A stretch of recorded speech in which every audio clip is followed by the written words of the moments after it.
Many women go to the beach and say, "Here, I want you to help me with some fish." And the fisherman will say, "We can't give you fish for free unless you exchange with sex." And usually, you will end up having unprotected sex. This is common practice in Singapore. But it's difficult to have an alternative for this person who has nothing at home for a fancy husband at home. Say he's a businessman, and he says, "I only have 100 kwacha. You can use that for lunch."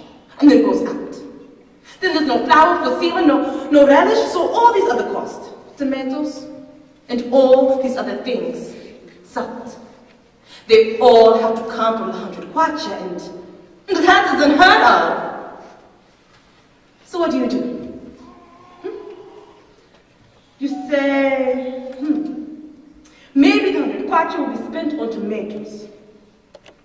And what do? You think of going to the lake for piecework, and what you do is you carry tins full of fish on your head from the beach, where they are laid out on tables to be dried or someplace else. And when you do that, you are paid something. But you know that these are people that know you, and they say, maybe they admire you, and they say, "Why are you doing this? You are a respectable person and the wife of this man you respect a lot. Why do you do this?" Because you know that there's nothing in your pocket. At home, there is nothing. You say, "I just want to work and find money." So maybe they produce the 500 kwacha note, which you really want. And you might get tempted with it. But if you take it thinking that this man is doing it because he's a friend to your husband and he's doing it in good faith, you find that tomorrow he changes the subject and forces you.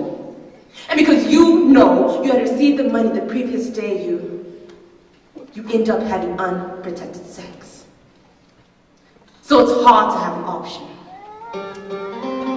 And then you go home and have unprotected sex because he is the husband. And if you say use a condom, he thinks you are unfaithful. So you just let it go. That is how women die in Malawi. And it makes me angry. It makes me angry. It makes me angry! It was all up to me. My sister died and left behind 7 kids. You say that's just what happens when you're pregnant and positive. But it's not just what happens. And what happens isn't just to these women in my village. We won't suffer in silence the violence of this virus. It makes me angry, God, it makes me angry. Selling fish and selling meat to feed my sons. It makes me angry, God, it makes me angry. All of this we stand, but we can't run.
Sabe